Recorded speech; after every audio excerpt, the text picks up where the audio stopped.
जय हिंद स्टूडेंट्स, मैं हूं पुनीत शर्मा और डिफेंस मंत्रा के इस प्लेटफॉर्म पे आपका बहुत बहुत स्वागत करती हूं।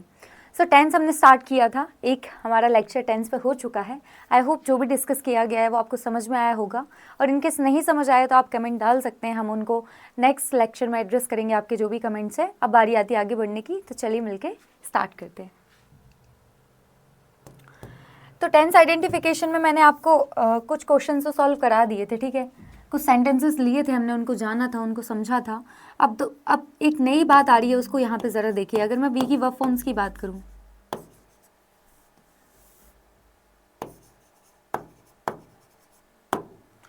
तो is, am, are, was, were, then आपका वीन आ जाएगा, देन आपका बीइंग आ जाएगा, ठीक है।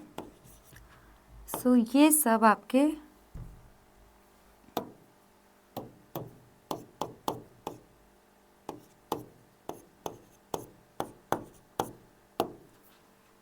ठीक है। और अगर मैं बात करूँ हैव, है ना, ये आपकी प्राइमरी हेल्पिंग वर्ब होती है, उनकी प्राइमरी वर्ब की बात कर रही हूँ मैं। तो हैव हो गया आपका हैज़, देन हो गया हैड, फिर से हो गया हैड, और देन मैं बात करूँ आपकी डू की। सो डू में आपका जाएगा डू, डज, डिड, डन। सो ये फर्स्ट की तरह काम करती है, ये सेकंड की तरह काम करती है, ये थर्ड, सेम यहाँ पे ये फर्स्ट, सेकंड और ये थर्ड, ठीक है। अब एग्जैक्टली क्या बताना चाहती हूँ मैं, ध्यान से सुनना, क्या बोलना चाहती हूँ ध्यान से सुनना, ठीक है। जैसे इस सेंटेंस की मैं बात करूँ, he is a very good doctor, है ना, he is a very good doctor, तो इसको हम क्या बोलेंगे कि किस टेंस का है ये जो सेंटेंस है एग्जैक्टली वो किस टेंस में दिया गया है। तो आप बोलोगे मैम इज आ रहा है, तो is am are helping verb तो हमारी कंटिन्यूस में आती है। यस, यू आर राइट कि is am are helping verb तो कंटिन्यूस में आती है। पर क्या यहाँ पे आपको कोई मेन वर्ब दिखाई दे रही, कोई, जैसे हम बोलें कि कंटिन्यूस में हमारी आईएनजी मेन वर्ब आती है ना, वर्ब की जो आईएनजी फॉर्म है वो मेन वर्ब आती है। आपके कंटिन्यूस का स्ट्रक्चर क्या होता है, आपके कंटिन्यूस का स्ट्रक्चर होता है कि subject plus is, am, are plus verb की आपकी आईएनजी फॉर्म आती है, प्लस ऑब्जेक्ट आता है। ये किसका स्ट्रक्चर होता है, ये आपका स्ट्रक्चर होता है कंटिन्यूस का, प्रेजेंट कंटिन्यूस का ना। सारी कंटिन्यूस की बात नहीं कर रही हूँ मैं, प्रेजेंट कंटिन्यूस की बात कर रही हूँ। सो प्रेजेंट कंटिन्यूस का आपका ये स्ट्रक्चर होता है कि पहले सब्जेक्ट आता है, फिर इज एम आर आता है, आपकी हेल्पिंग वर्ब, और साथ में आती है मेन वर्ब आईएनजी फॉर्म में, ठीक है। तो आपको यहाँ पे, जैसे यहाँ पे देखो, आपको इज एम आर तो दिख गया कि मैम इज है, क्या आपको वर्ब की आईएनजी फॉर्म यहाँ पे दिखाई दे रही, नहीं दिखाई दे रही, ठीक है। तो जब सेंटेंस में आपकी ये जो वी की वर्ब फॉर्म होती है ना, या फिर मैं हैव की वर्ब फॉर्म बोलूँ या डू की वर्ब फॉर्म बोलूँ, ठीक है, जब इनके साथ आपको कोई भी मेन वर्ब ना दिखाई दे, जब इनके साथ आपको कोई भी मेन वर्ब ना दिखाई दे, तो ये खुद मेन वर्ब बनने का काम करती हैं, ठीक है। मैं क्या बोल रही हूँ, ये सब आपकी प्राइमरी वर्ब्स हैं, ये सब क्या है, आपकी प्राइमरी वर्ब्स हैं। और जब सेंटेंस में इनके साथ कोई मेन वर्ब ना दिखाई दे, जब सेंटेंस में इनके साथ कोई मेन वर्ब ना दिखाई दे, तो ये मेन वर्ब बनने का काम करती हैं। ये क्या करती हैं, मेन वर्ब बनने का काम करती हैं, ठीक है। और मेन वर्ब बनने का काम करती हैं, तो हम बोलेंगे कि अगर मैं बी की फॉर्म्स को देखूँ तो इज हमारा फर्स्ट फॉर्म का काम करती है, फर्स्ट वर्ब की फर्स्ट फॉर्म का काम करती है, वॉज वेयर वर्ब की सेकंड फॉर्म का काम करती है, वीन थर्ड का और वीन फोर्थ का, ठीक है। लेकिन ये केस कब है, ये केस है जब सेंटेंस में और कोई मेन वर्ब ना हो, जब सेंटेंस में और कोई मेन वर्ब ना हो। अब इसके अलावा हमें यहाँ पे और कोई मेन वर्ब नहीं दिखाई दे रही है, इस अकेली वर्ब है हमारे सेंटेंस में, और जब ये अकेली वर्ब है तब ये मेन वर्ब बनने का काम करेगी, ठीक है। तो जब ये मेन वर्ब बनने का काम करेगी तो ये किस टेंस में आएगी, तो मैं बोलूँगी देखो ये वर्ब की फर्स्ट फॉर्म की तरह काम करती है। वर्ब की फर्स्ट फॉर्म किस में आती है, वर्ब की फर्स्ट फॉर्म आती है आपकी प्रेजेंट इंडेफिनेट में, वर्ब की फर्स्ट फॉर्म किस में आती है, आपकी प्रेजेंट इंडेफिनेट में, ठीक है। तो आपका ये जो सेंटेंस बनेगा is a very good doctor, ये आएगा आपका प्रेजेंट इंडेफिनेट में, या प्रेजेंट सिंपल बोलो।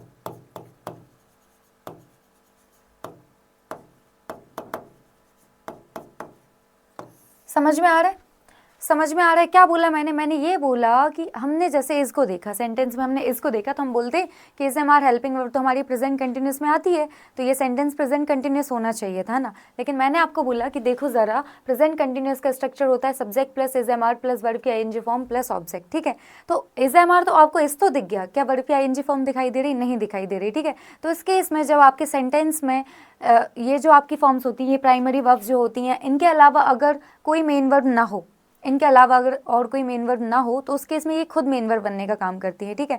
और जब ये मेन वर्ब बनती हैं तो इज एम आर को हम वर्ब की फर्स्ट फॉर्म बोलते हैं, वॉज वेयर को सेकंड, बीन को थर्ड, वीन की फोर्थ, ये सब वी की फॉर्म्स हैं, ठीक है। अगर मैं हैव की बात करूँ तो हैव एज फर्स्ट फॉर्म की तरह कंसिडर की जाती है, हैड सेकंड और हैड ही थर्ड, ठीक है। और डू की बात करूँ तो डू डज आपकी फर्स्ट, डिड सेकंड और डन थर्ड, ठीक है।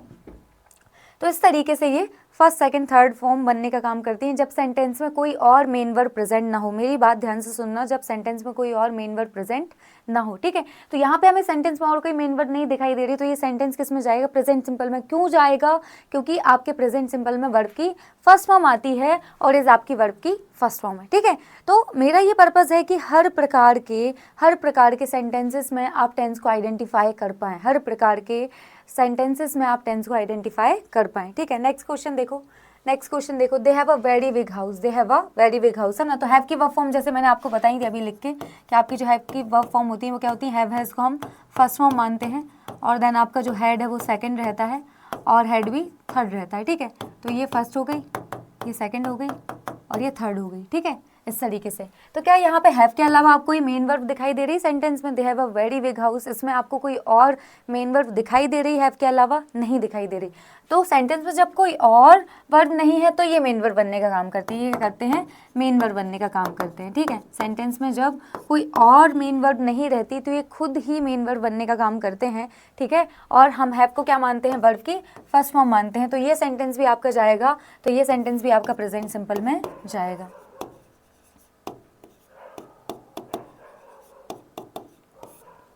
ठीक है। ये भी आपका किस में जाएगा? प्रेजेंट सिंपल में जाएगा, ठीक है। चलो नेक्स्ट है Mukesh did the whole project alone, ठीक है। तो सेंटेंस क्या है? Mukesh did the whole project alone, कि भैया मुकेश ने जो सारा प्रोजेक्ट है अकेले ही किया है ना, अकेले ही किया है, ठीक है। तो यहाँ पे डिड के अलावा और कोई वर्ब हमें दिखाई दे रही है क्या? डिड के अलावा कोई और वर्ब दिखाई दे रही है? डू की फॉर्म्स अभी मैंने लिखाई थी, डू की वर्ब फॉर्म्स मैंने लिखाई थी कि डू डज आता है, डू डज आपका वर्ब की फर्स्ट फॉर्म माना जाता है, फिर आपका डिड सेकेंड फॉर्म रहता है और जो डन रहता है वो आपका थर्ड रहता है, ठीक है। तो हमें यहाँ पे और कोई मेन वर्ब दिखाई नहीं दे रही है, डिड हमारी ओनली वर्ब है ना, और ये यहाँ पे फिर मेन वर्ब बनने का काम करेगी। ये क्या करेगी? मेन वर्ब बनने का काम करेगी, ठीक है। तो मुझे ये बताओ ये कौन सी फॉर्म रहती है वर्ब की? तो मैम ये सेकंड रहती है ना, ये वर्ब की सेकंड रहती है। वर्ब की सेकंड फॉर्म किस में आती है? वर्ब की सेकंड फॉर्म बस एकमात्र टेंस आपका है जिसमें वर्ब की सेकंड फॉर्म आपको देखने को मिलती है, एकमात्र आपका टेंस जिसमें आपको वर्ब की सेकंड फॉर्म देखने को मिलती है वो है आपका प्रेजेंट सिंपल, ठीक है। तो ये किस में आ जाएगी? आपकी प्रेजेंट सिंपल में,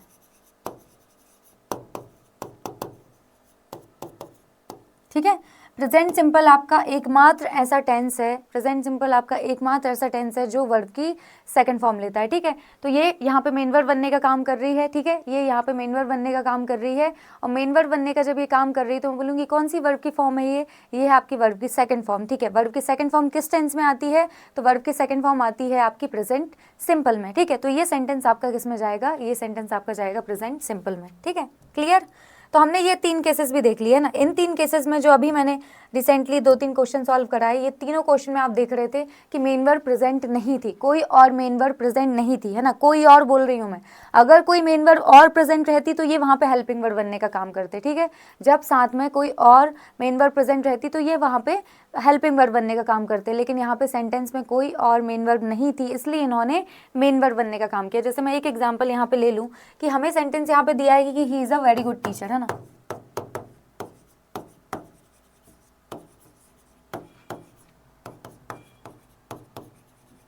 he is a very good teacher, है ना। इसकी जगह पे लिखती मैं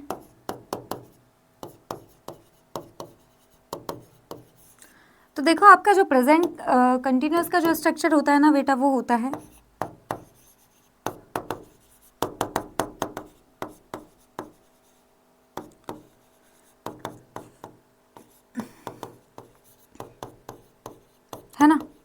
तो हमें यहाँ पे इस भी मिल गया और आईएनजी फॉर्म भी मिल गई, इस भी मिल गया और आईएनजी फॉर्म भी मिल गई। तो ये क्या हो जाता है आपका? ये हो जाता है प्रेजेंट कंटिन्यूअस का कि हाँ मैम इस यहाँ पे हेल्पिंग वर्ब बनने का काम कर रहा है। कैसे आपको पता चला कि हेल्पिंग वर्ब बनने का काम कर रहा है? क्योंकि सेंटेंस में एक मेन वर्ब है, सेंटेंस में हमें एक मेन वर्ब मिल गई है ना।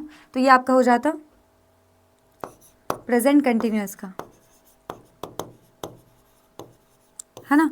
लेकिन अगर मैं इसकी बात करूं तो यहाँ और कोई मेन वर्ब नहीं है, सेंटेंस में और कोई मेन वर्ब नहीं है। जब और कोई मेन वर्ब नहीं है तब ये मेन वर्ब बनने का काम करेगा, है ना, तब ये मेन वर्ब बनने का काम करेगा। जब सेंटेंस में और कोई मेन वर्ब इनके साथ नहीं होगी तब ये मेन वर्ब बनने का काम करेगा। अगर इसके साथ कोई मेन वर्ब है तो ये हेल्पिंग वर्ब बनने का काम करेगा। यहाँ पे इस क्या कर रहा है, हेल्पिंग वर्ब बनने का काम कर रहा है, और ये है हमारी मेन वर्ब। ये यहाँ पे क्या कर रहा है, यहाँ पे हेल्पिंग वर्ब बनने का काम कर रहा है, और ये है आपकी मेन वर्ब। समझ में आया, समझ में आया ये कि कब ये हेल्पिंग वर्ब बनने का काम करता है और कब ये मेन वर्ब बनने का काम करता है, ठीक है। कब ये हेल्पिंग वर्ब बनने का काम करता है और कब ये मेन वर्ब बनने का काम करता है, ठीक है। सो ये जो 3 सेंटेंसेस हमने देखे, इन सब में क्या थी कि और कोई मेन वर्ब नहीं थी। ये जो हमारी प्राइमरी वर्ब्स हैं यही हमारी मेन वर्ब बनने का काम कर रही थी, यही हमारी मेन वर्ब बनने का काम कर रही थी, ठीक है। इसके केस में भी देखो यही हमारी मेन वर्ब बनने का काम कर रही थी, ठीक है। सो ये तीनों क्वेश्चन, मतलब सिंपल सी बात है कि बच्चों को थोड़ा सा कन्फ्यूजन रहता है। तो मेरा ऐसा मानना था कि ये नहीं करेंगे हम कि बस जो जनरल क्वेश्चन जिसमें बच्चा टेंस को बहुत नॉर्मली आइडेंटिफाई कर लेता है उसको ही हम डिस्कस कराएं। ये वाले केसेस जनरली बच्चों को पता नहीं रहते, तो फिर हमने इसको भी इंक्लूड किया, ठीक है। चलो, एक केस ये रह गया है, एक केस और इम्पॉर्टेंट ये वाला रह गया है। यहाँ पे देखो, जैसे मैंने हैव के केस में लिखाया था, है ना, हैव की जो वर्ब फॉर्म होंगी आपकी क्या हो जाएगा, हैव, हैज़, ठीक है। सेकंड हो जाता है आपका हैड, और थर्ड भी हो जाता है आपका हैड, है ना। यही केस रहता है ना, हैव, हैज़, हैड, हैड, है ना, यही वाला केस रहता है, हैव, हैज़, हैड, हैड, है ना। तो यहाँ पे जब हम बात कर रहे हैं तो ये आपकी वर्ब की फर्स्ट फॉर्म की तरह काम करती है, ये सेकंड फॉर्म की तरह करती, और ये थर्ड फॉर्म की तरह करती, ठीक है। तो मैंने आपको बताया था, जैसे मैं आपको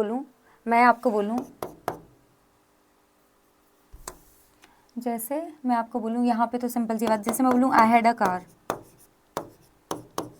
भैया एक समय मेरे पास कार थी, आई हैड अ कार, ठीक है, आई हैड अ कार, ठीक है। तो यहाँ पे देखो ये किसका काम कर रहा है, यहाँ पे जो हेड है, ये किसका काम कर रहा है इस सेंटेंस में। तो आप बोलोगे मैम इसके अलावा कोई और वर्ब दिखाई यहाँ पे नहीं दे रही है, कोई और वर्ब यहाँ पे नहीं दिखाई दे रही है, तो ये यहाँ पे मेन वर्ब बनने का काम कर रहा है। ये क्या कर रहा है, मेन वर्ब बनने का काम कर रहा है। अगर इसके साथ कोई और वर्ब रहती तो फिर ये हेल्पिंग वर्ब का काम करता या वॉट एवर, ठीक है, वो वाला केस है। तो मैं बोलूँगी कि अच्छा ओके ठीक है, ये आपका मेन वर्ब बनने का काम कर रहा है क्योंकि सेंटेंस में और कोई वर्ब नहीं है। तो बोलूँगी किस पर्टिकुलर टेंस में ये जो सेंटेंस है ये किस टेंस को बिलोंग करेगा, है ना, ये जो सेंटेंस है वो किस टेंस को बिलोंग करेगा। तो हम बोलेंगे कि मैम एक्चुअली क्या होता है कि देखो ज़रा, हैव और हैज़ तो फर्स्ट फॉर्म कंसिडर की जाती है, हेड सेकंड फॉर्म कंसिडर किया जाता है, और हेड थर्ड फॉर्म कंसिडर किया जाता है। लेकिन थर्ड फॉर्म कब कंसिडर किया जाता है, जब इसके साथ कोई हेल्पिंग वर्ब आई। ये केस मैं आपको ऑलरेडी बता चुकी हूँ कि आपको कैसे पता चलेगा सेंटेंस में कि कब आपको, जब सेकेंड और थर्ड फॉर्म सेम रहती हैं, सेकेंड और थर्ड फॉर्म जब सेम रहती है तो आपको कैसे पता चलेगा कि आपके सेंटेंस में वर्ब की सेकंड फॉर्म यूज़ हो रही है या वर्ब की थर्ड फॉर्म, ठीक है। तो सेंटेंस में हमारे वर्ब की सेकंड फॉर्म जब यूज होगी वो अकेले आएगी, है ना, सेकंड फॉर्म जब यूज होगी वो अकेले आएगी, वो किसी भी हेल्पिंग वर्ब के साथ में नहीं आएगी। लेकिन अगर मैं बात करूं थर्ड फॉर्म की, तो थर्ड फॉर्म का बहुत स्पेशल केस है ना। थर्ड फॉर्म बोलती है कि मैं हमेशा हेल्पिंग वर्ब के साथ आऊंगी, ठीक है। तो आप बोलोगे कि मैम ये वर्ब की सेकंड फॉर्म है या वर्ब की थर्ड फॉर्म, तो मैं बोलती अगर ये हेल्पिंग वर्ब के साथ आती बेटा, अगर ये किसी हेल्पिंग वर्ब के साथ आती तो ये थर्ड फॉर्म होती, है ना। अगर ये किसी हेल्पिंग वर्ब के साथ आती तो ये थर्ड फॉर्म होती। लेकिन यहाँ पे किसी भी प्रकार की कोई भी हेल्पिंग वर्ब नहीं है, यहाँ पे किसी भी प्रकार की कोई भी हेल्पिंग वर्ब नहीं है। तो ये क्या काम कर रहा है, ये यहाँ पे मेन वर्ब बनने का काम कर रहा है, ठीक है। और इसके साथ जब कोई हेल्पिंग वर्ब नहीं है तो ये कौन सी फॉर्म है, ये तो वर्ब की सेकंड फॉर्म है ना। वर्ब की थर्ड फॉर्म कब होती, जब इसके साथ हेल्पिंग वर्ब होती। तो ये क्या है आपका, ये जो सेंटेंस है ये किसका है, ये है आपका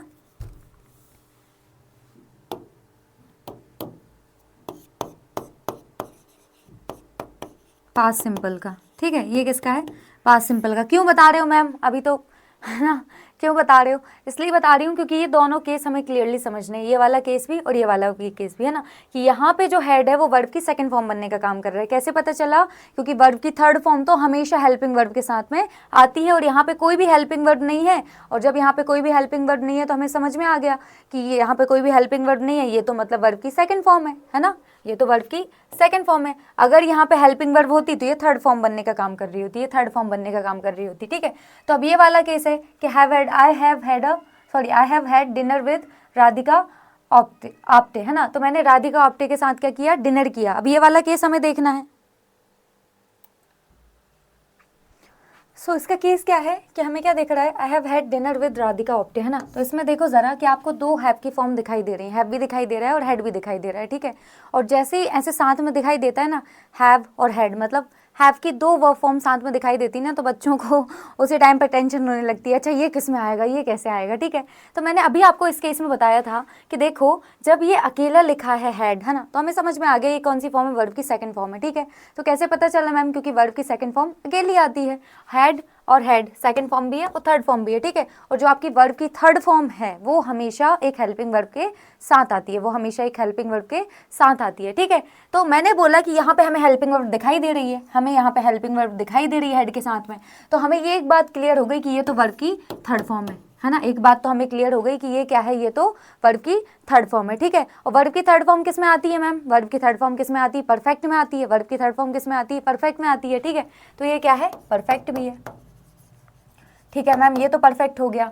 फिर ये हैव, तो हैव हैज किस में आते हैं आपके, परफेक्ट की अगर हम बात करें, परफेक्ट टेंसेस की अगर हम बात करें तो हैव हैज किस में आते हैं, हैव हैज आते हैं आपके प्रेजेंट में, हैव हैज किस में आते हैं आपके प्रेजेंट में, ठीक है। तो ये प्रेजेंट को बता रहा है, तो क्या समझ में आया आपको कि भैया ये जो सेंटेंस है आपका वो क्या बन गया, ये बन गया प्रेजेंट परफेक्ट का, कि I have had dinner with Radhika Apte, है ना। तो मैंने भैया डिनर किया किसके साथ में, राधिका के साथ में, ठीक है। सो जब भी हैव और हैड साथ में दिखाई दे, मतलब हैव की दो फॉर्म आपको साथ में दिखाई दे, तो कंफ्यूज नहीं हो जाना है ना। सिंपल सी बात है कि जब दो हैव की वर्ब फॉर्म जब दो साथ में आएंगी, है ना, दो हैव की वर्ब फॉर्म साथ में आएंगी,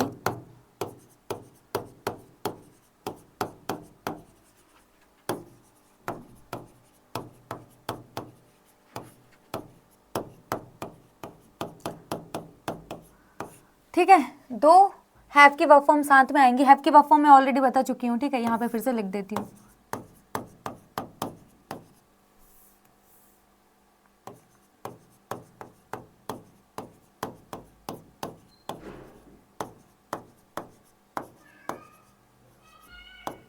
ठीक है। तो जब दो हैव की वर्ब फॉर्म साथ में आएंगी तो हमेशा दूसरी वाली जो हैव की फॉर्म होगी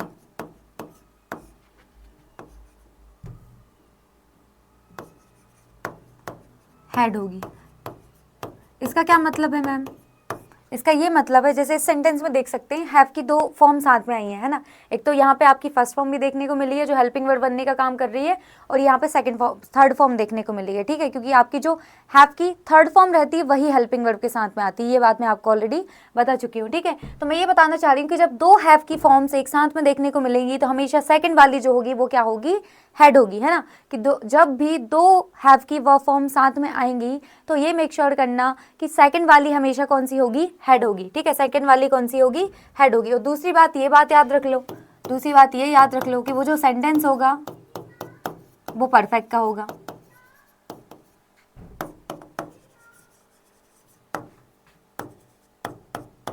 वो सेंटेंस किसका होगा, परफेक्ट का हो गया। तीसरी बात ये भी आ जाएगी, है ना, वो सेंटेंस किसका होगा, परफेक्ट का होगा। पहले हैव के वो दो फॉर्म आएंगे तो सेकंड वाला हेड होगा और वो सेंटेंस क्या होगा आपका, परफेक्ट का होगा, है ना।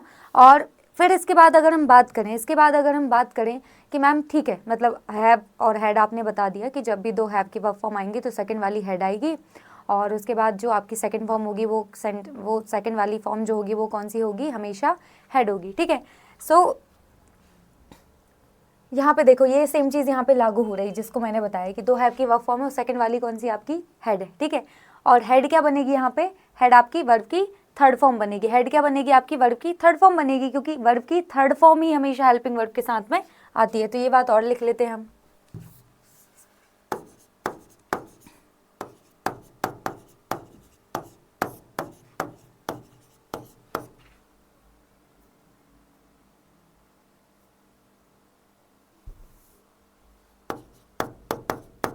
ठीक है।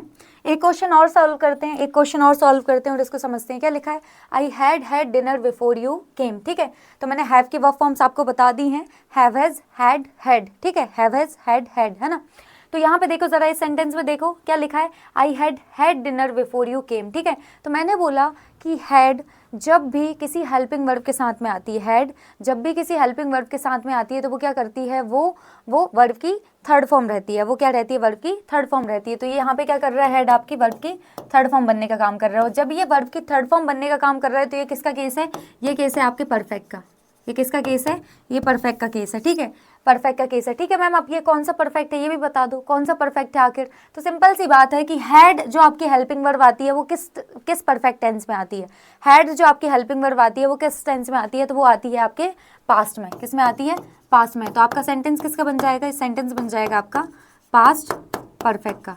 सेंटेंस किसका बन जाएगा, पास्ट परफेक्ट का, ठीक है। तो हमेशा जब भी क्या होता है, हैव की दो फॉर्म साथ में दिखाई देती हैं तो बच्चे बहुत ज़्यादा कंफ्यूज हो जाते हैं। मैंने देखा है हमेशा ये प्रॉब्लम उनको आती है। तो ये दोनों एग्जाम्पल हमने देखे, उसमें हमें यही समझना था कि जब भी दो हैव की वर्ब फॉर्म्स एक साथ हमें दिखाई देंगी तो जो सेकंड वाली होगी वो कंपल्सरीली हेड होगी। क्यों, कंपल्सरीली क्या होगी, हेड होगी। सेकंड वाली जो होगी वो आपकी हेड होगी, ठीक है। और वो कौन सी होगी मैम, वो वर्ब की थर्ड फॉर्म होगी। कैसे पता चला मैम, क्योंकि भैया वर्ब की थर्ड फॉर्म हेल्पिंग वर्ब के साथ आती है ना, वर्ब की थर्ड फॉर्म हेल्पिंग वर्ब के साथ आती है, ठीक है। तो यहाँ पे हमें हेल्पिंग वर्ब मिल गई, ये हेड देखो, ये यहाँ पे वर्ब की थर्ड फॉर्म बनने का काम कर रही है, ठीक है। वर्ब की थर्ड फॉर्म किसको बताती है, परफेक्ट को बताती है, ठीक है मैम। ये परफेक्ट हो गया। कौन सा परफेक्ट है, कौन सा परफेक्ट है मैम, तो मुझे बताओ जरा।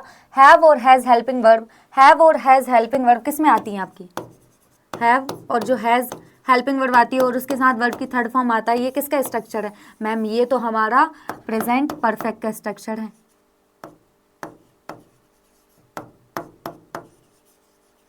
ये तो किसका स्ट्रक्चर है, प्रेजेंट परफेक्ट का, ठीक है। तो ये सेंटेंस किसका हो गया आपका, प्रेजेंट परफेक्ट का हो गया। किसका हो गया, प्रेजेंट परफेक्ट का हो गया। दूसरी बात अगर हम करें तो यहाँ पे दो हमें हैव की वर्ब फॉर्म्स दिखाई दे रही, हैड और हैड, ठीक है। जिसमें से दूसरी वाली जो हैड है वो वर्ब की थर्ड फॉर्म है। कैसे पता चला, क्योंकि भैया वो हेल्पिंग वर्ब के साथ ही आती है और हेल्पिंग वर्ब इसको मिल गई है, हेल्पिंग वर्ब इसको मिल गई है। तो ये क्या हो गई, ये वर्ब की थर्ड फॉर्म हो गई। ओके, वर्ब की थर्ड फॉर्म किस में आती है, तो परफेक्ट में आती है। मैंने बोला था किसी भी प्रकार का परफेक्ट टेंस होगा उसमें आपको वर्ब की थर्ड फॉर्म देखने को मिलेगी। किसी भी प्रकार का परफेक्ट टेंस होगा उसमें वर्ब की थर्ड फॉर्म देखने को मिलेगी। और किसी भी प्रकार का कंटिन्यूअस टेंस होगा, किसी भी प्रकार का कंटिन्यूअस टेंस होगा उसमें आपको वर्ब की आईएनजी फॉर्म देखने को मिलेगी। अब हमें वर्ब की थर्ड फॉर्म देखने को मिल गई तो हम एक बात लेके तो श्योर हैं, एक बात को लेके तो श्योर है कि ये क्या है भैया, ये कोई परफेक्ट टेंस है, ठीक है। अब कौन सा परफेक्ट है, कौन सा परफेक्ट है, तो देखो जरा, आपका जो हेड आता है, हेड के साथ में जो वर्ब की थर्ड फॉर्म आती है वो किस में आती है, वो आती है आपके पास्ट परफेक्ट में। किस में आती है, पास्ट परफेक्ट में। तो आपका जो सेंटेंस है वो क्या हो जाएगा, पास्ट परफेक्ट का, ठीक है। तो तीन बातें आपको याद रखनी है, तीन बात आपको ये याद रखनी है, तीन बात आपको ये याद रखनी है कि जब भी आपको हैव की दो वर्ब फॉर्म्स दिखें, है ना, दो हैव की वर्ब फॉर्म्स अगर एक सेंटेंस में दिखाई दें तो जो दूसरी फॉर्म होगी वो कौन सी होगी, हेड होगी, ठीक है। दूसरी फॉर्म जो होगी वो कौन सी होगी, हेड होगी, ठीक है। फिर दूसरी बात कर ले, दूसरी बात क्या, कि वो सेंटेंस किसका होगा, परफेक्ट टेंस का होगा। किसका होगा भैया, वो परफेक्ट टेंस का वो सेंटेंस होगा,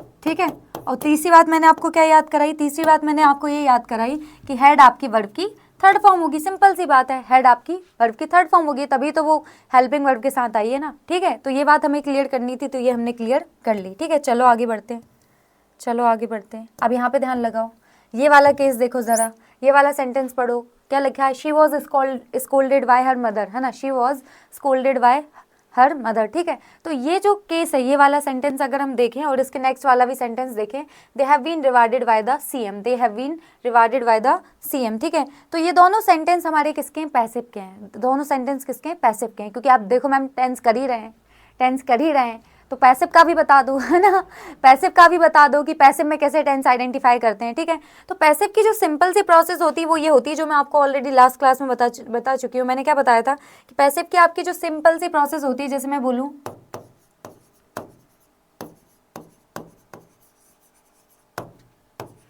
है ना, तो पैसिव के केस में क्या होता है, पैसिव के केस में होता है कि सारा फोकस होता है ऑब्जेक्ट पे, है ना। पैसिव के केस में क्या होता है कि सारा फोकस किस पे होता है, आपके ऑब्जेक्ट पे। ये क्या हो गया आपका भैया, ये आपका वर्ब हो गया, है ना, ये क्या हो गया आपका सब्जेक्ट हो गया, पार्ट्स ऑफ स्पीच क्या हो गया, इसका नाउन हो गया, ठीक है। ये क्या हो गया आपका ऑब्जेक्ट हो गया और पार्ट्स ऑफ स्पीच क्या हो गया, नाउन हो गया, ठीक है।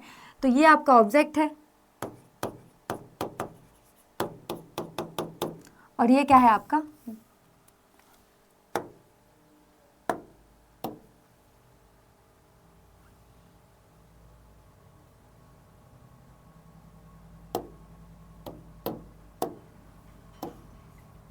ये क्या है आपका,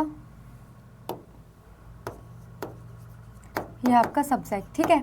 सो पैसिव के केस में क्या होता है कि पैसिव के केस में आपका जो फोकस रहता है, पैसिव के केस में जो आपका फोकस रहता है वो रहता है ऑब्जेक्ट पे। पैसिव के केस में जो आपका फोकस रहता है वो किस पे रहता है, वो रहता है ऑब्जेक्ट पे, ठीक है। तो आपने सुना होगा कि भैया पैसिव में हम क्या करते हैं, पैसिव में हम ऑब्जेक्ट को सब्जेक्ट बना देते हैं, सब्जेक्ट को ऑब्जेक्ट बनाते हैं। इस तरीके से चीज़ें सुन के रखी होंगी अभी तक, मतलब जैसे रट के रखी होंगी कि ऑब्जेक्ट को सब्जेक्ट बना देते हैं, सब्जेक्ट को ऑब्जेक्ट बना देते हैं। यही वाला केस रहता है, ऐसे ही सुनता हुआ हमारे, है ना, हमेशा से हमने ऐसे ही सुना है। सो इसको थोड़ा सा क्लियर कर लेते हैं। अब ये जो सेंटेंस है ना, ये आपका एक्टिव में है, किस में है, ये एक्टिव में, है ना। तो एक्टिव के केस में क्या रहता है कि एक्टिव के केस में जो आपका फोकस रहता है वो रहता है सब्जेक्ट पे। एक्टिव के केस में जो आपका फोकस रहता है वो किस पे रहता है, सब्जेक्ट पे रहता है ना। लेकिन पैसिव के केस में क्या रहता है कि फोकस किस पे डालना रहता है, पैसिव के केस में जो हमें फोकस डालना रहता है वो डालना रहता है आपके ऑब्जेक्ट पे, है ना। अगर मैं पैसिव की बात करूँ,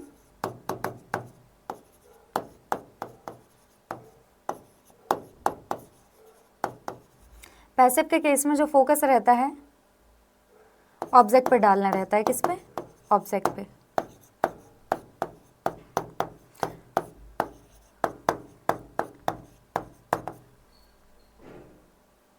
एक्चुअली जो आपका पैसिव है वो इसीलिए लिखा जाता है, जो आपका पैसिव है ना वो इसीलिए लिखा जाता है ताकि फोकस किस पे डाला जाए, ऑब्जेक्ट पे। फोकस किस पे डाला जाए, ऑब्जेक्ट पे, ठीक है। सो अब मैं बोलूँगी कि ठीक है मैम, ये तो एक्टिव का सेंटेंस है ना, ये वाला तो एक्टिव का सेंटेंस है कि राम बॉट अ कार, है ना, राम बॉट अ कार, ये तो एक्टिव का सेंटेंस है, ठीक है। और पैसिव की अगर हम बात करें तो पैसिव में फोकस किस पे डाला जाता है, ऑब्जेक्ट पे, है ना। अब जब फोकस आपको ऑब्जेक्ट पे डालना है तो उसको सब्जेक्ट बनाना पड़ेगा, क्योंकि सेंटेंस में फोकस किस पे रहता है, सब्जेक्ट पे रहता है। किसी भी सेंटेंस में फोकस किस पे रहता है, सब्जेक्ट पे रहता है। फिर मैं बात कर रही हूँ कि मुझे तो अपने ऑब्जेक्ट पे फोकस चाहिए यार, मुझे किस पे फोकस चाहिए, ऑब्जेक्ट पे। तो अगर आपको ऑब्जेक्ट को पे फोकस डलवाना है तो उसको सब्जेक्ट बनाना पड़ेगा, उसको क्या बनाना पड़ेगा, सब्जेक्ट बनाना पड़ेगा। तो ये क्या बन गया भैया, आकार क्या बन गया हमारा, सब्जेक्ट बन गया, ठीक है। आकार क्या बन गया हमारा, सब्जेक्ट बन गया, ठीक है। और फिर जो आपका सब्जेक्ट रहता है, आपका जो सब्जेक्ट रहता है वो क्या करता है, वो यहाँ पे बाय प्रीपोजिशन के साथ में चला जाता है। क्यों चला जाता है बाय प्रीपोजिशन के साथ में, बाय प्रीपोजिशन के साथ में क्यों चला जाता है आपका ये जो सब्जेक्ट रहता है, वो इसलिए चला जाता है, वो इसलिए चला जाता है क्योंकि देखो ज़रा, सेंटेंस क्या है आपका कि राम बॉट अ कार, कि राम ने एक कार खरीदी, राम ने एक कार खरीदी, ठीक है। तो आप क्या भैया, सिंपल सी बात है कि राम ने एक कार खरीदी है, तो ऐसा हो जाएगा क्या पैसिव के केस में कि भैया कार राम को खरीदने लगेगी, नहीं, कार राम को नहीं खरीदेगी, राम ही कार को खरीदेगा। समझ में आ रही है ये बात, है ना। तो मीनिंग सेम रहता है, ये बात आपको याद रखनी है कि पैसिव में मीनिंग और टेंस दोनों ही सेम रहते हैं। अगर हम पैसिव की भी बात करें तो पैसिव में आपको एक चीज़ याद रखनी है कि भले ही आपका पैसिव सेंटेंस भले ही आप लिखो, लेकिन आपको ये मेक श्योर करना है कि पैसिव में भी आपका मीनिंग सेम रहता है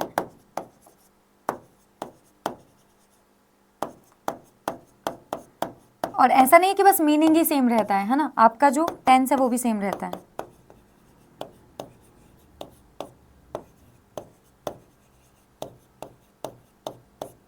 ठीक है।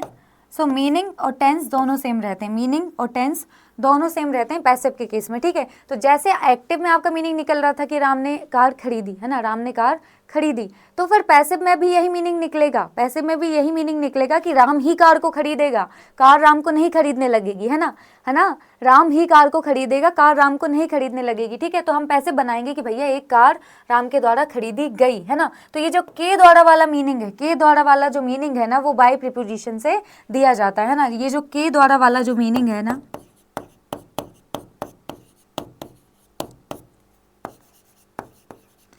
के द्वारा वाला जो मीनिंग है ना, वो बाय प्रीपोजिशन से दिया जाता है। समझ में आया, के द्वारा वाला जो मीनिंग है ना वो किसके द्वारा दिया जाता है, वो बाय प्रीपोजिशन के द्वारा दिया जाता है। इसलिए हम सब्जेक्ट को उठा के यहाँ पे बाय प्रीपोजिशन के साथ में रख देते हैं, ठीक है। अब यहाँ पे देखो व्हाट का मतलब क्या होता है भैया, बाय व्हाट, व्हाट, बाय मतलब क्या होता है, खरीदना, बाय मतलब क्या होता है, खरीदना, ठीक है। बाय मतलब क्या होता है, खरीदना, और उसकी वर्ब फॉर्म्स देखें तो व्हाट और व्हाट, है ना। तो जैसे अगर हम यहाँ पे बात करें तो क्या भैया एक, है ना, एक कार राम के द्वारा खरीदी गई, तो व्हाट का मतलब होता है, वाई का मतलब होता है खरीदना, और उसकी फॉर्म से ही व्हाट व्हाट, है ना। लेकिन क्या यहाँ पे खरीदे जाने का मतलब देना है कि भैया एक कार राम के द्वारा खरीदी गई, है ना, एक कार राम के द्वारा खरीदी गई, है ना। तो वाई का मतलब होता है खरीदना, है ना, खरीदे जाना, खरीदे जाने का मीनिंग देना है हमें क्या मीनिंग देना है, खरीदे जाने का मीनिंग देना है। तो वो जो खरीदे जाने का मीनिंग आता है ना, वो आता है आपका बी प्लस वर्ब की थर्ड फॉर्म से। किससे आता है, बी प्लस वर्ब की थर्ड फॉर्म से, ठीक है। तो मैंने आपको बोला कि पैसिव के केस में मीनिंग तो सेम रहता ही है, मीनिंग तो सेम रहता है, पर टेंस भी सेम रहता है, टेंस आपका नहीं बदलता, टेंस आपका नहीं बदलता, ठीक है। तो ये क्या है भैया, ये वर्ब की सेकंड फॉर्म है, ये क्या है, वर्ब की सेकंड फॉर्म है। पास्ट सिंपल में आपका ये सेंटेंस लिखा हुआ है, तो भैया पास्ट में इसको भी रखना पड़ेगा, तो मैं बोलूंगी वी की वर्ब फॉर्म लिखनी है ना। जो आपको खरीदे जाने का मीनिंग देना है वो वी प्लस वर्ब की थर्ड फॉर्म से आता है, जो खरीदे जाने वाला जो मीनिंग देना है वो वी प्लस वर्ब की थर्ड फॉर्म से आता है। तो यहाँ पे अगर मैं बात करूँ कि पास्ट सिंपल में है तो वी की पास्ट फॉर्म कौन सी निकलेगी, तो वो वॉज वेयर निकलेगी, कौन सी निकलेगी, वॉज वेयर, है ना। तो यहाँ पे क्या आ जाएगा भैया, कार की बात चल रही है, एक कार के साथ में हम वॉज लगाएंगे कि वेयर लगाएंगे, तो हम बोलेंगे कि कार के साथ तो वॉज आएगा, ठीक है। और फिर आपका जो पैसिव का स्ट्रक्चर है कि वर्ब की थर्ड फॉर्म आती है, पैसिव का स्ट्रक्चर है कि वर्ब की थर्ड फॉर्म आती है, तो वाई वॉट वॉट, है ना। तो ये आपका यहाँ पे वॉट आ जाएगा,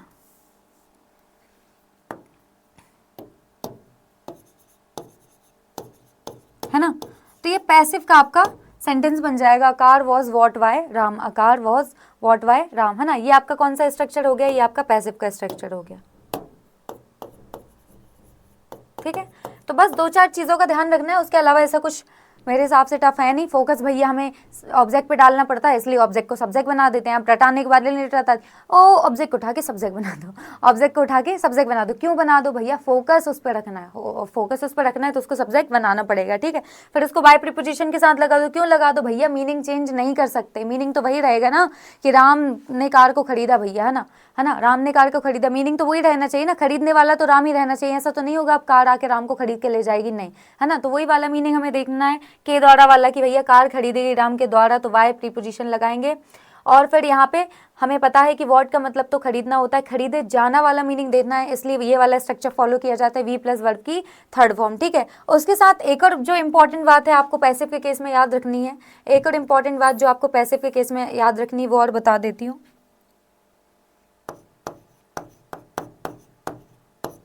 कि पैसिव के केस में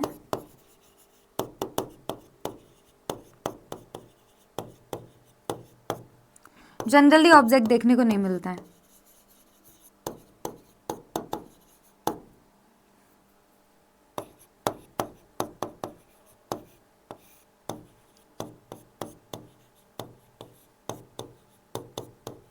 ठीक है। सो ये अपना पैसिव का फंडा यहाँ पे क्लियर हो गया, 1 2 ये थर्ड कर देती हूँ, ठीक है। ये सारे पॉइंट यहाँ पे नोट डाउन भी कर दिए, ओके। सो ये बात तो आपने कर दी मैम, ठीक है। अब इसको हम क्यों देख रहे थे, हम इसलिए देख रहे थे कि भैया हमसे ये है आपका पैसिव, है ना, ये है वी की फॉर्म और ये है वर्ब की थर्ड फॉर्म, है ना, समझ में आ रहा है। और अगर नेक्स्ट सेंटेंस देखूँ ना तो उसमें भी ये सेम केस है, यह है आपकी वी की फॉर्म और ये आपकी वर्ब की थर्ड फॉर्म, ठीक है। तो अब हम ये देखने वाले हैं कि पैसिव के केस में हम टेंस आइडेंटिफिकेशन कैसे करेंगे। अब हम ये देखने वाले हैं कि पैसिव के केस में हम टेंस आइडेंटिफिकेशन कैसे करेंगे, ठीक है। सो पैसिव के केस में हम टेंस आइडेंटिफिकेशन कैसे करेंगे, तो मैंने आपको बोला कि देखो भैया पैसिव के केस में ना ही आपका मीनिंग बदलता है और ना ही आपका टेंस बदलता है, ना ही आपका मीनिंग बदलता है और ना ही आपका टेंस बदलता है। तो जिस तरीके से यहाँ पे आपका सेंटेंस क्या था भैया, यहाँ पे ये जो आपका सेंटेंस था ये किस में था, ये पास्ट सिंपल में था। ये जो सेंटेंस दिया गया था वो किस में दिया गया था, ये वाला जो सेंटेंस था आपका वो किस में था, ये पास्ट सिंपल में था, है ना। और फिर यहाँ पे जाके देखो वॉज वॉट बना था और अभी भी ये पास्ट सिंपल में ही है, अभी भी ये पास्ट सिंपल में ही है ना। तो अब इस सेंटेंस को देखते हैं, है ना। तो हमें पता चल गया कि भैया ये किसका होगा, ये पास्ट सिंपल का ही होगा, ये पास्ट सिंपल का ही होगा। अगर आपको ना समझ में आए, कि मैम किस में आना चाहिए, हमें नहीं समझ में आ रहा, मतलब ऐसे देखने को मैं कहूँ जैसे अभी मैंने एक सेंटेंस लेके आपको सॉल्व कराया, ठीक है, तो क्लियर हो गया होगा, मतलब बहुत बच्चों के माइंड में आ गया होगा कि हाँ ये भी पास्ट सिंपल का है, ये भी किसका है, पास्ट सिंपल का है ना।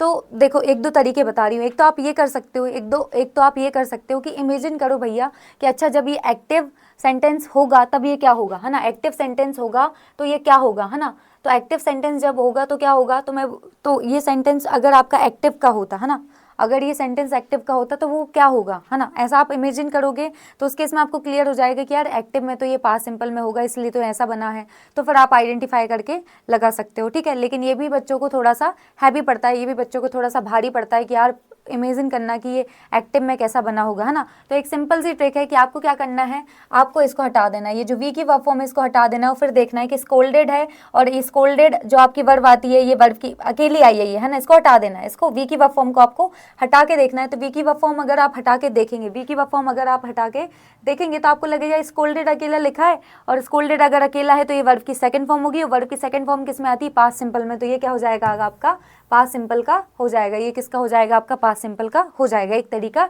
ये भी है। इसी सेकंड सेंटेंस की बात कर लो, इसी सेकंड सेंटेंस की बात कर लो, इसी सेकंड सेंटेंस की बात करोगे, मैंने बोला वी जो आपकी वी की वर्ब फॉर्म है इसको हटा देना है, ठीक है, इसको हटा दो। अब देखो जरा कि इस सेंटेंस का क्या आपका टेंस होगा, तो देखो जरा हैव प्लस रिवॉर्डेड लिखा है ना, तो हैव प्लस वर्ब की थर्ड फॉर्म है, हैवेस प्लस वर्ब की थर्ड फॉर्म किस में आती है, प्रेजेंट परफेक्ट में आती है। तो ये क्या हो जाएगा आपका प्रेजेंट परफेक्ट का, ठीक है। तो इस तरीके से आप टेंस को आइडेंटिफाई कर सकते हो कि आपकी जो वी की वर्ब फॉर्म है, जो वी की वर्ब फॉर्म है उसको हटा दो, जो वी की वर्ब फॉर्म है उसको हटा दो, फिर देखो जरा कि भैया इसका आप टेंस क्या आना चाहिए। तो आपको दिख रहा है स्कोल्डेड अकेला दिख रहा है, ये अकेला है मतलब ये वर्ब की सेकंड फॉर्म होगी, और वर्ब की सेकंड फॉर्म किस में आती है, पास्ट सिंपल में। तो ये हो गया आपका पास्ट सिंपल, और यहाँ पे भी मैं वी की वर्ब फॉर्म हटा दूं, वीन हटा दूं, ये वी की वर्ब फॉर्म है, ठीक है, तो वीन को हटा दूं। तो अगर मैं देखूंगी तो ये हैव आ रहा है प्लस रिवॉर्डेड आ रहा है, हैव प्लस रिवॉर्डेड आ रहा है मतलब हैव हैज और वर्ब की थर्ड फॉर्म, और हैव हैज प्लस वर्ब की थर्ड फॉर्म किस में आती है, हैव हैज और वर्ब की थर्ड फॉर्म आपकी किस में आती है, ये आती है आपकी प्रेजेंट परफेक्ट में। ये किस में आती है आपकी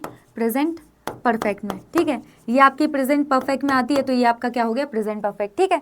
तो आप इस तरीके से टेंस को क्या कर सकते हो, आइडेंटिफाई कर सकते हो, पैसिव के केस में भी, है ना। इस तरीके से आप पैसिव के केस में भी टेंस को आइडेंटिफाई कर सकते हो। ये आपका क्या हो गया, ये हो गया आपका पास्ट सिंपल, ये क्या हो गया आपका पास्ट सिंपल, ठीक है।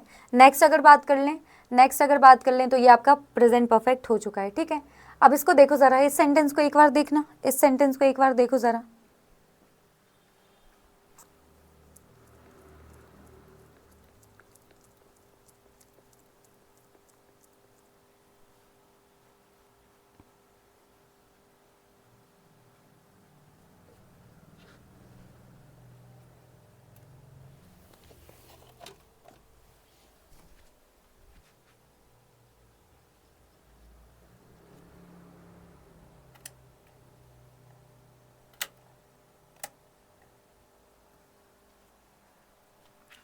तो देखो जरा इस सेंटेंस में क्या हो रहा है, माय मदर, फिर यहाँ पे अपन को फिल इन द ब्लैंक का ऑप्शन है टू टेम्पल, ठीक है। तो मैं इसमें क्या लगा दूं, गोज लगा दूं, वेंट लगा दूं, हैज गोन लगा दूं, विल गो लगा दूं, ये बताओ जरा इसमें क्या लगाऊं मैं, इसमें क्या लगाऊं। तो एक थॉट माइंड में आएगा कि मैम कुछ भी लगा सकते हैं, कुछ भी लगा सकते हैं, क्यों, क्योंकि ऐसा कुछ है ही नहीं जिसके बेसिस पर डिसाइड हो कि गोज ही लगाऊं, कि वेंट ही लगाऊं, कि हैज गोन ही लगाऊं, कि विल गो लगाऊं। ऐसा कुछ है ही नहीं जिसके बेसिस पर डिसाइड हो, है ना।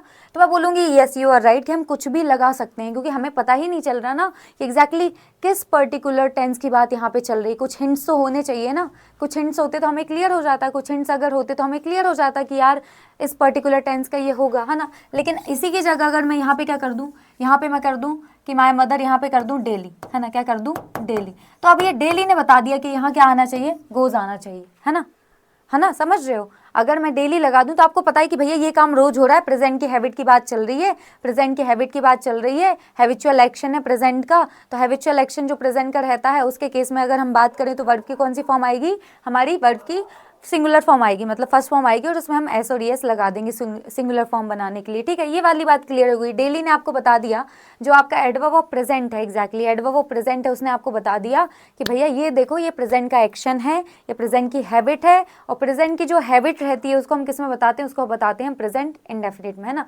प्रेजेंट इंडेफिनिट में बताते हैं। और उसका स्ट्रक्चर क्या होता है, उसका स्ट्रक्चर होता है, पीछे लिख रही हूँ मैं, यहाँ पे नहीं लिख रही, सब्जेक्ट प्लस वर्ब की फर्स्ट फॉर्म। सब्जेक्ट अगर प्लूरल होगा तो फिर वर्ब की फर्स्ट फॉर्म और ऑब्जेक्ट आता है, लेकिन अगर सब्जेक्ट आपका सिंगुलर होता है तो फिर आपके वर्ब की फर्स्ट फॉर्म तो होती है, उसमें एस ई एस या आई ई एस जोड़ेंगे आप प्लस ऑब्जेक्ट। ये वाला केस रहता है किसका, आपका प्रेजेंट इंडेफिनिट का,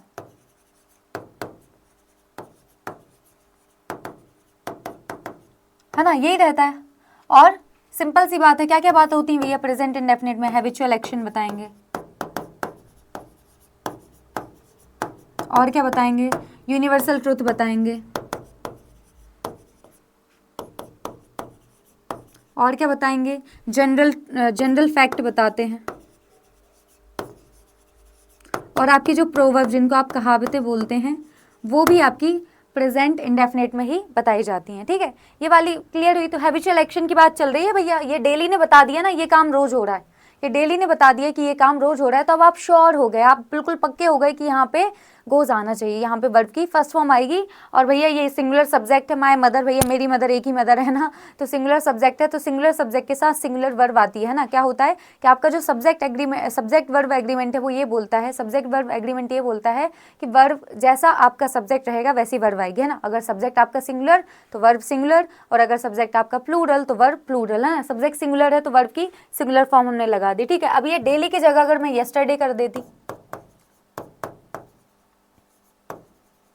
एडवर्ब ऑफ पास्ट लगा देती, डेली की जगह अगर मैं यस्टरडे कर देती, एडवर्ब ऑफ पास्ट लगा देती, तब क्या आता, तब मैम वेंट आता। तब क्या आता, वेंट आता कि भैया ये पास्ट सिंपल की बात चल रही है, ये पुरानी आदत की बात चल रही है ना, अभी की नहीं, ये पुरानी आदत की बात चल रही है, ये एक दिन पुरानी बात चल रही है। ठीक है, सिंपल सी बात कि भैया मेरी मम्मी कल कहाँ गई थी, टेम्पल गई थी। ठीक है, तो सिंपल सी बात है कि जहाँ पे भी एडवर्ब ऑफ पास्ट यूज होते हैं, जहाँ पे भी एडवर्ब ऑफ पास्ट यूज होते हैं वहाँ पे आप किसका यूज करते हो, वहाँ पे आप आपके पास सिंपल का यूज करते हो। जहाँ पे भी एडवर्ब ऑफ पास्ट यूज होते हैं,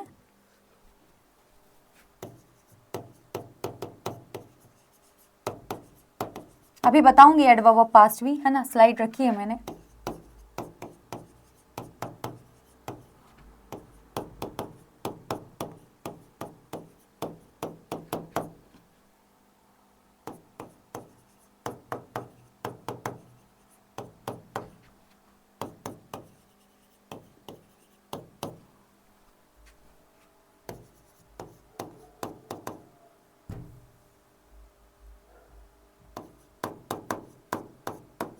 समझ में आया कि जहाँ भी एडवर्ब ऑफ पास्ट यूज होते हैं, जैसे yesterday, day before yesterday, 2 years अगो, 2 days अगो, 1 week अगो, ये सब क्या एडवर्ब ऑफ पास्ट, मतलब इसका क्या मतलब है कि बीते हुए समय के बारे में बता रहे हैं, वहाँ पे क्या आता है, पास्ट सिंपल आता है। ठीक है, ओके मैम ये तो यस्टरडे हो गया, है ना। और फिर मैं अगर वो लिख दूँ यहाँ पे जस्ट नाउ, है ना, और फिर ये तो जस्ट नाउ ये बता देगा भैया, जस्ट नाउ ये बता देगा कि अभी अभी ये एक्शन हुआ है ना। जस्ट नाउ ये बता देगा कि अभी अभी एक्शन हुआ है ना। तो जो एक्शन बिल्कुल अभी अभी हुआ होता है, जो एक्शन अभी अभी हुआ होता है उसको हम किस में एक्सप्रेस करते हैं, उसको हम एक्सप्रेस करते हैं प्रेजेंट परफेक्ट में। जो एक्शन अभी अभी हुआ होता है उसको हम किस में एक्सप्रेस करते हैं, उसको हम एक्सप्रेस करते हैं प्रेजेंट परफेक्ट में। ठीक है, तो ये जस्ट नाउ ने आपको बता दिया, ये जस्ट नाउ ने आपको बता दिया कि भैया ये जो एक्शन है ये अभी अभी हुआ है, ये जो एक्शन है वो अभी अभी हुआ है। तो फिर हम यहाँ पे क्या लगा देते, हम यहाँ पे लगा देते हैज गॉन, है ना। क्योंकि आपका जो प्रेजेंट परफेक्ट है उसका स्ट्रक्चर क्या रहता है, प्रेजेंट परफेक्ट जो रहता है उसका स्ट्रक्चर क्या रहता है, इसको तो मैं 3 बार लिख चुकी हूँ, है ना, इसको तो मैं 3 बार लिख चुकी हूँ। प्रेजेंट परफेक्ट किसी भी प्रकार के किसी भी परफेक्ट टेंस की बात होगी, याद रखना, जब भी परफेक्ट टेंस की होगी, कोई भी परफेक्ट टेंस हो, कोई भी परफेक्ट टेंस हो, वर्ब की थर्ड फॉर्म देखने को मिलेगी, है ना। कोई भी परफेक्ट टेंस हो आपको वर्ब की थर्ड फॉर्म देखने को मिलेगी। और आपका जो प्रेजेंट परफेक्ट रहता है उसमें क्या रहता है, सब्जेक्ट आता है आपका, हैव हैज आता है, वर्ब की थर्ड फॉर्म ऑब्जेक्ट, ये आपका किसका है, ये आपका हैव किसके साथ में आता है, प्लूरल सब्जेक्ट के साथ में। प्लूरल सब्जेक्ट में आपके क्या क्या आएंगे, तो आई, यू, दे, वी, है ना, ये सब क्या हो जाएंगे, ये सब आपके हो जाएंगे प्लूरल सब्जेक्ट, है ना। उस हैव किसके साथ में आता है, हैज आता है सिंगुलर सब्जेक्ट के साथ।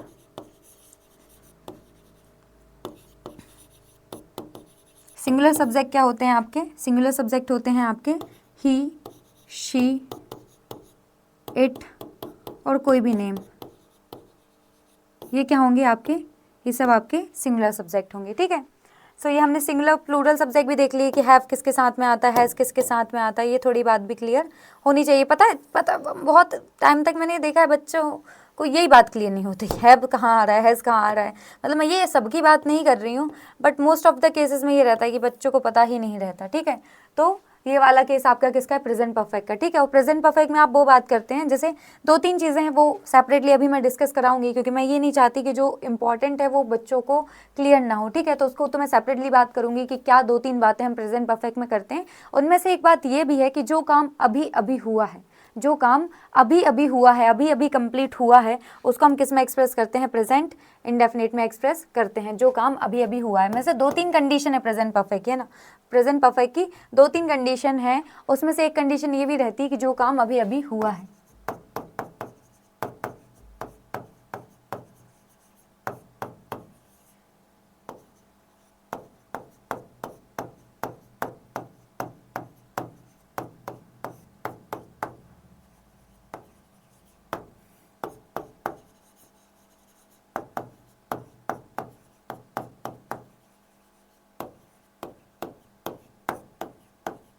है ना, जो काम अभी अभी हुआ है उसको किस में एक्सप्रेस करते हैं हम, प्रेजेंट परफेक्ट में, ठीक है। तो भैया अभी अभी हुआ है, जस्ट नाउ, है ना, वो बोलेंगे अभी गई थी मम्मी टेम्पल, अभी गई थी, है ना, कि मम्मी टेम्पल अभी गई थी, अभी अभी गई हैं, इस तरीके से हम बोल रहे हैं कि my mother has gone to temple just now, अभी गई है भैया, अभी तो गई हैं यार मम्मी टेम्पल, समझ रहे हो।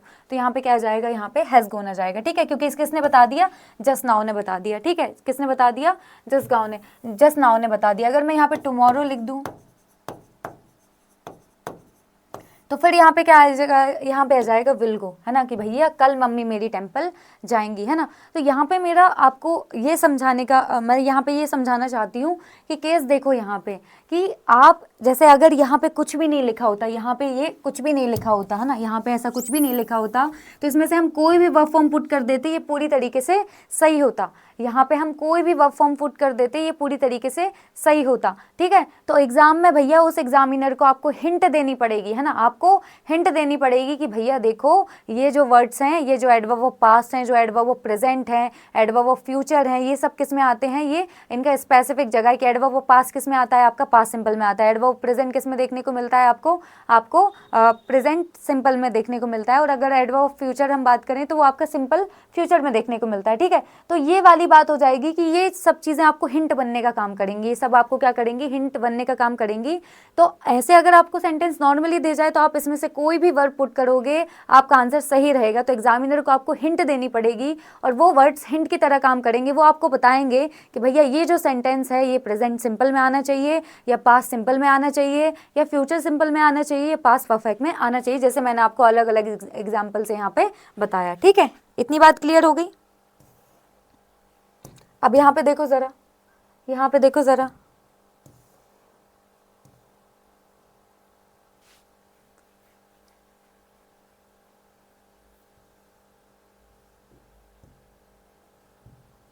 क्या लिखा है सेंटेंस में, क्या लिखा है, Rajesh has often fought with his younger brother, है ना।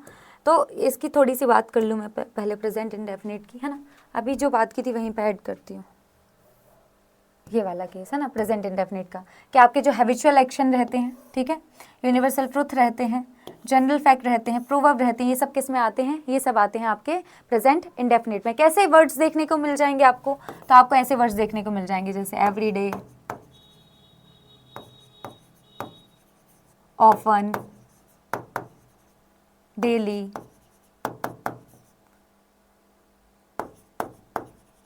एवरी मॉर्निंग मिल जाएगा, एवरी मॉर्निंग, एवरी इवनिंग,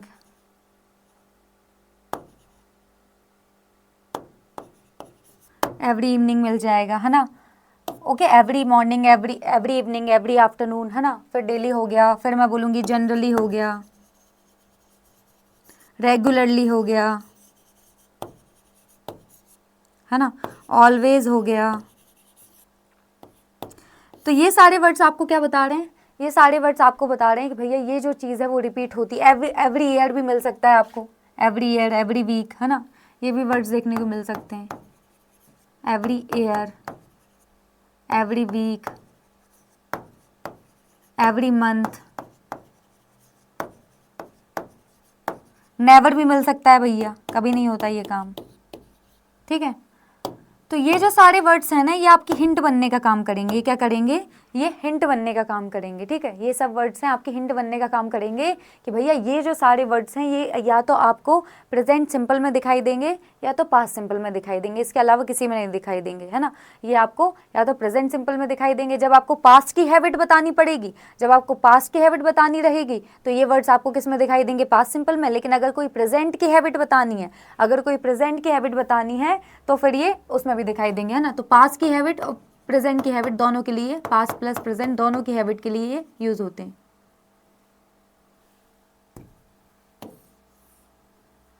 तो ऐसा नहीं कि बस प्रेजेंट में ही दिखाई देंगे, पर पास्ट एंड प्रेजेंट दोनों की हैबिट के बारे में बताते हैं,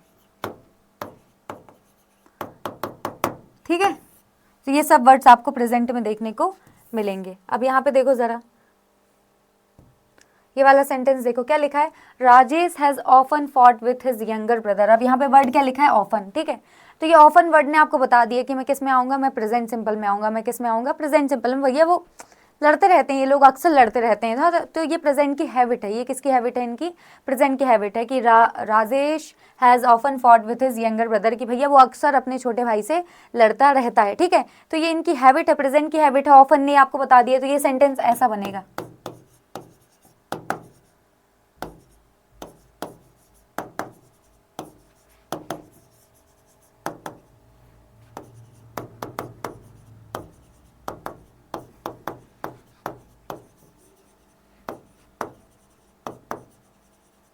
समझ में आया। तो ये सेंटेंस ऐसा बनेगा, Rajesh often fights with his younger brother, कि भैया वो अक्सर अपने भाई से लड़ता रहता है ना। तो ये वाला केस है ना, लड़ता रहता है, ठीक है। सो ये जो ऑफन है इसने आपको हिंट कर दी कि ये कोई प्रेजेंट की हैबिट की बात चल रही है ना, प्रेजेंट की हैबिट की बात चल रही है। और प्रेजेंट की हैबिट को हम किस में बताते हैं, हमारे प्रेजेंट इंडेफिनिट में बताते हैं। तो प्रेजेंट इंडेफिनिट में हमने इसको बताया, यहाँ पे देखो आपका सिंगुलर सब्जेक्ट है ना, और सिंगुलर सब्जेक्ट के साथ हम क्या लगाते हैं, सिंगुलर वर्ब लगाते हैं। ये आपका क्या है, सिंगुलर सब्जेक्ट है ना। तो सब्जेक्ट वर्ब एग्रीमेंट ये कहता है कि सिंगुलर सब्जेक्ट के साथ सिंगुलर वर्ब आती है और प्लूरल सब्जेक्ट के साथ प्लूरल वर्ब आती है। तो राजेश आपका क्या है, सिंगुलर सब्जेक्ट है, ठीक है। तो वर्ब कैसी आएगी, सिंगुलर। वर्ब को सिंगुलर बनाने के लिए हम वर्ब में एस ई एस या आई ई एस लगाते हैं, ठीक है। तो ये आपका सेंटेंस हो गया, ये आपका सेंटेंस हो गया। नेक्स्ट देखते हैं, नेक्स्ट देखो क्या लिखा है, a bad workman was quarrelling with his tools, है ना। तो सिंपल सी बात है, यहाँ पे मतलब एक आपने कहावत सुनी होगी, वो क्या बोलते हैं, वो क्या बोलते हैं, नाच न जाने आंगन टेढ़ा, है ना। उसमें क्या रहता है, उसके केस में ये रहता है कि भैया इंसान को खुद तो नाचना नहीं आता, है ना। इंसान को खुद तो नाचना आता नहीं है, लेकिन वो क्या बोलता है, यार वो आंगन ही सही नहीं था ना, वो आंगन ही सही नहीं था, वो फ्लोर ही सही नहीं था एक्चुअली जिसपे मैं डांस कर रहा था, नहीं तो फिर मैं ऐसे ही समझ के रखा है क्या, है ना, ऐसे ही समझ के रखा है। अभी यहाँ पे लोग सब बिल्कुल क्या बोलते हैं, ऑटोग्राफ लेने के लिए जाते कि इतना अच्छा डांस करते हैं ना, सेल्फी वगैरह खिंचवाने के लिए जाते कि भाई इतना अच्छा डांस करते हैं, ठीक है। तो यही रहता है कि इंसान को अगर अपना काम अच्छे से करना नहीं आता ना, तो वो चीज़ों में खामियां निकालता है ना। जैसे मैं बोलूँगी कि कोई बहुत अच्छा काम करने वाला है, जैसे मैं बोलूँगी कटाई वटाई करने के लिए आपका, या फिर जो भी इलेक्ट्रीशियन वगैरह रहते हैं, तो वो लोग क्या करते हैं कि मतलब ये इस चीज़ में दिक्कत है। जैसे मैं बोलूँ कि मैंने चेयर वगैरह बनाने के लिए दे दी, है ना, तो मैं बोलूँगी यार ये चेयर तो सही से नहीं बनी, ये हिल रही है थोड़ी सी, तो वो बोलेगा एक्चुअली यार वो हमारी वो लकड़ी से काट रहे थे तो आरी वगैरह में कोई दिक्कत थी इसलिए सही नहीं बन पाई, ठीक है। जबकि ये रहता है कि अगर आप अपना काम अच्छे से करोगे तो सिंपल सी बात है, आपको किसी भी चीज़ की खामी नहीं निकालनी पड़ेगी, है ना। तो ये रहता है कि नाचना जाने आंगन टेढ़े, कि खुद को तो नाचना आता नहीं है, खुद को तो नाचना आता नहीं है, पर बुराई किस में निकाल रहे हो, आंगन में, है ना। कि यार वो फ्लोर ही ऐसा नहीं था, नहीं तो इतना अच्छा डांस करते, उसमें सिंपल सी बात है बहुत ज़्यादा फिक्शन था, तो डांस करते बन नहीं रहा था, दिक्कत आ रही थी, ठीक है। अगर स्मूथ होता तो बढ़िया तरीके से कर लेते, ठीक है। सो इसको ये जो नाच न जाने आंगन टेढ़ा, उसके लिए जो इंग्लिश में कहावत है वो ये है ना। अब ये मत करना कि नाच और आंगन और टेढ़ा इसमें तो कुछ दिखाई नहीं दे रहा, है ना। तो इंग्लिश में जो प्रोवर्ब है वो ये है, ठीक है। तो जब भी प्रोवर्ब की बात आएगी तो प्रोवर्ब को हम किस में एक्सप्रेस करते हैं, हमारे प्रेजेंट इंडेफिनिट में। तो क्या आ जाएगा ये,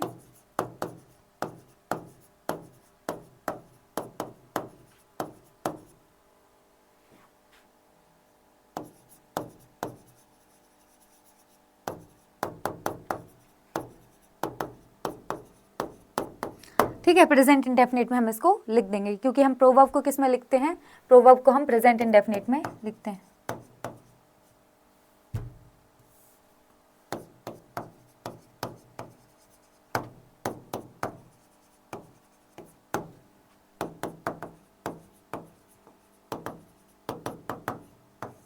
प्रोवर्ब को हम किस में लिखते हैं, प्रेजेंट इंडेफिनिट में लिखते हैं, ठीक है।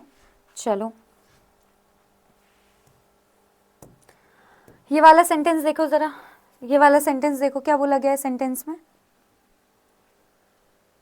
सेंटेंस में बोला गया है if you heat water it will vaporise, है ना, if you heat water it will vaporise, है ना, कि भैया सिंपल सी बात है कि भैया हम वाटर को गर्म करते हैं तो वो क्या होता है, वेपराइज हो जाता है ना। हम वाटर को गर्म करते हैं तो क्या हो जाता है, वो वेपराइज हो जाता है, ठीक है। तो ये कुछ ऐसा है क्या कि भैया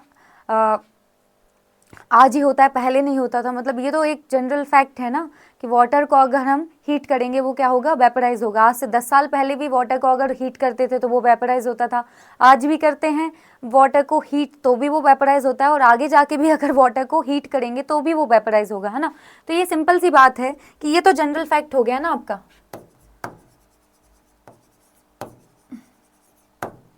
है ना। तो सेंटेंस को देख के ये नहीं करना है अच्छा हेल्पिंग वर्ब ये लगी है, ये मेन वर्ब आनी चाहिए, बात खत्म, है ना। देखना है जरा कि कौन सी बात किस टेंस के अंडर में हम करते हैं, किस टेंस के अंतर्गत हम वो बात करते हैं, नहीं तो पता चले कि हाँ विल लगाए, ये लगाए, बस बात खत्म, ऐसे तरीके से नहीं कर देना, है ना। ये देखना है कि कौन सी बात हम प्रेजेंट के अंदर करते हैं, कौन सी बात हम पास्ट के अंदर करते हैं, कौन सी बात हम प्रेजेंट परफेक्ट के अंदर करते हैं, ये भी आपको पता होना चाहिए ना। तो अलग अलग बातें होती हैं, मतलब जनरली क्वेश्चन पूछे जाते हैं या तो स्ट्रक्चर बेस्ड पूछे जाते हैं या तो रूल बेस्ड पूछे जाते हैं ना, और आप लोग के केस में मेनली रूल बेस्ड पूछे जाते हैं। स्ट्रक्चर बेस्ड बहुत कम क्वेश्चन रहते हैं, ऐसा नहीं कि रहते नहीं, रहते हैं पर बहुत कम रहते हैं, ठीक है। तो रूल आपको बहुत अच्छे से क्लियर होना चाहिए कि हम जब भी यूनिवर्सल ट्रुथ की बात करेंगे, है ना, जब भी हम यूनिवर्सल की ट्रुथ की बात करेंगे, जैसे हम बोलते the sun rises in the east, है ना, तो आप यहाँ पे बैठे हो, इंडिया में बैठे हो, ऑस्ट्रेलिया में बैठे हो, जाके नॉर्थ अमेरिका में, साउथ अफ्रीका में, कहीं पे भी जाके बैठ जाओगे, ईस्ट से ही निकल के आएगा, है ना। हमेशा आपका जो सूर्य है वो ईस्ट से ही निकलेगा, ठीक है। और जो अर्थ है वो सन के चारों ओर ही रिवॉल्व होगी, ऐसा नहीं कि हम तो मैम ऑस्ट्रेलिया में पहुंच गए, यहाँ तो अर्थ रिवॉल्व भी नहीं होती है ना। तो ये नहीं बदलने वाला, है ना। आप मार्स से जाके भी देखोगे तो आपको अर्थ सूर्य के चारों ओर रिवॉल्व होती हुई दिखाई देगी, ठीक है। तो ये सब यूनिवर्सल ट्रूथ है, मतलब इरिस्पेक्टिव ऑफ द प्लेस ये चीजें लागू होंगी, है ना। सार्वभौमिक सत्य बोलते हैं, मतलब सभी भूमियों पे ये जो सत्य है वो लागू होगा, ठीक है। तो जब भी हम यूनिवर्सल ट्रूथ की बात करेंगे, प्रोवर्ब की बात करेंगे, हम आपकी जो डेली हैबिट है उसकी बात करेंगे, वो उन सबको हम किस में एक्सप्रेस करते हैं, उन सबको हम प्रेजेंट इंडेफिनिट में एक्सप्रेस करते हैं, ठीक है। तो ये आपका जनरल फैक्ट होगा, तो ये आ जाएगा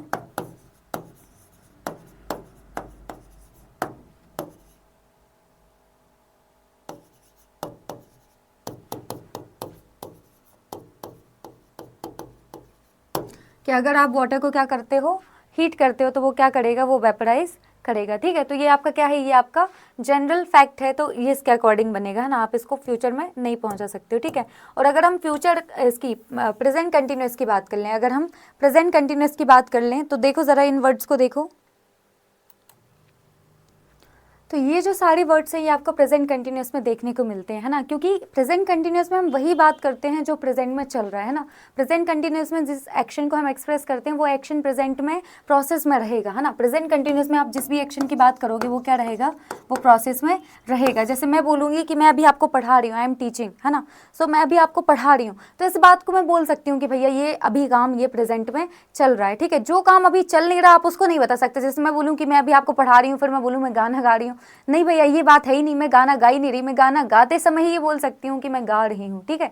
तो आपको याद रखना है कि प्रेजेंट कंटिन्यूस में आप वही बात कर सकते हो, प्रेजेंट कंटिन्यूस में आप वही बात कर सकते हो जो प्रोसेस में होगी, है ना। यहाँ पे खड़े रह के मैं ये नहीं बोल सकती कि मैं दौड़ रही हूँ, आई एम रनिंग, है ना, ये सही नहीं होगा। दौड़ते समय ही मैं बोल सकती हूँ कि आई एम रनिंग। समझ में आ रहा है आपको, ठीक है, समझ में आ रहा है, ठीक है। तो ये वाली बात याद रखनी है कि प्रेजेंट कंटिन्यूस में आप उस एक्शन के बारे में बताते हैं जो क्या रहता है, प्रोसेस में रहता है, ठीक है। किस प्रकार के वर्ड्स आपको देखने को मिलते हैं इसमें, वो वर्ड्स देखने को मिलते हैं जैसे दीज डेज देखने को मिलता है, एट प्रेजेंट देखने को मिलता है, राइट नाउ देखने को मिलता है, एट द मोमेंट देखने को मिलता है, ठीक है, कि अभी प्रेजेंट में ये काम चल रहा है। ये जो हिंट्स हैं ये बहुत ज़्यादा लॉजिकल है, ये जो वर्ड्स हैं ये बहुत ज़्यादा लॉजिकल हैं, क्योंकि आपको बताते हैं भैया, ये सब आपको बताते हैं भैया ये जो काम है ये अभी प्रोसेस में है, ये जो काम है अभी प्रोसेस में है। जैसे मैं बोलूँ कि मैं अभी भैया कुछ दिनों के लिए अपने कजिन के घर पर रह रही हूँ, I am staying at my cousins place, है ना।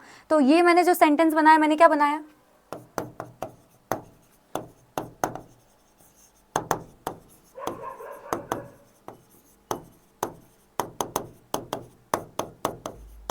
ये बात समझ में आई कि I am staying at my cousins place, है ना, कि और इसके I am staying at my cousins place यहाँ पे फिर मैं लगाऊंगी दीज डेज, है ना।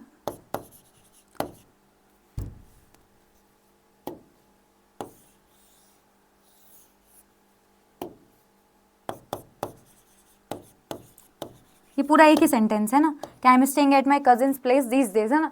तो ये सिंपल सी बात है, क्या मैं हमेशा अपने कजिन के घर पर रहती हूँ? नहीं भैया, अभी रह रही हूँ, फिलहाल रह रही हूँ ना, और ये फिलहाल ये काम अभी चल रहा है कि मैं उसके घर पे रह रही हूँ, है ना। तो प्रेजेंट कंटिन्यूस में हम वही एक्शन बताते हैं जो प्रेजेंट में प्रोसेस में है, प्रेजेंट में प्रोसेस में है। तो अभी फिलहाल के लिए मैं उसके घर पे रह रही हूँ, इसलिए मैंने लिख दिया कि these days I am staying at my cousins place these days, है ना, कि अभी की बात है भैया, अभी की बात है, मैं हमेशा नहीं रहती। अगर मैं हमेशा रहती तो मुझे दीज डेज लिखने की जरूरत ही नहीं पड़ती।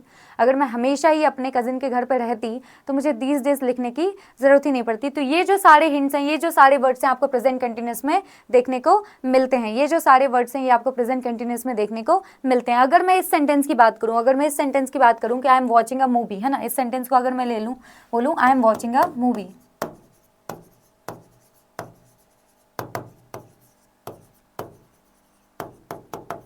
ठीक है, मैं बोलूं आई एम वॉचिंग अ मूवी, ठीक है, तो क्या ये सेंटेंस इनकरेक्ट है? क्या ये सेंटेंस इनकरेक्ट है? यहाँ पे एम आ रहा है, वर्ब की आईएनजी फॉर्म आ रही है, और आपका जो प्रेजेंट कंटिन्यूस रहता है उसका स्ट्रक्चर ये होता है subject plus is am are, verb की आईएनजी फॉर्म प्लस ऑब्जेक्ट, ये रहता है ना आपका प्रेजेंट कंटिन्यूस का स्ट्रक्चर। प्रेजेंट कंटिन्यूस का आपका यही स्ट्रक्चर रहता है ना कि subject plus is am are plus verb की आईएनजी फॉर्म, ठीक है। तो क्या इस सेंटेंस में कोई गलती है क्या? नहीं, ये सेंटेंस पूरी तरीके से सही है, ये सेंटेंस पूरी तरीके से सही है। I am watching a movie, है ना, है ना, I am watching a movie. और अगर मैं ऐसा लिख दूं,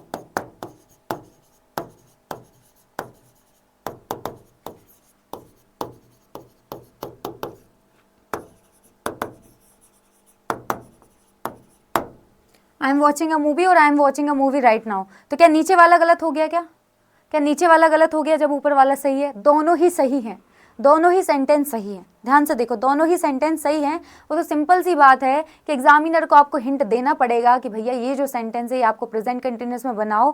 क्यों बनाओ प्रेजेंट कंटिन्यूस में? क्योंकि इसमें वर्ब की क्योंकि इसमें राइट नाउ वर्ड लिखा हुआ है, और राइट नाउ आपको चीख चीख के बताएगा कि सुनो सुनो सुनो सुनो, ज़रा ध्यान से सुनो भैया, मैं बस प्रेजेंट कंटिन्यूस में आता हूँ, प्रेजेंट में जो काम चल रहा है वहाँ पे राइट नाउ लिखा जाता है, ठीक है। सो बात ये है कि हमें एग्जाम में हिंट देने के लिए वर्ड्स यूज़ किए जाएंगे। बाकी ये सेंटेंस भी आपका करेक्ट है और ये सेंटेंस भी आपका करेक्ट है, दोनों में कोई भी गलती नहीं है, ठीक है।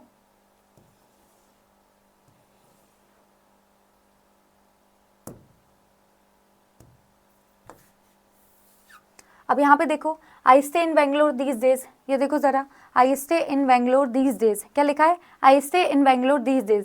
दीज डेज क्या बता रहा है आपको? दीज डेज बता रहा है भैया मैं प्रेजेंट कंटिन्यूस में आऊँगा, है ना। सो ये हो जाएगा आपका आई एम स्टेइंग इन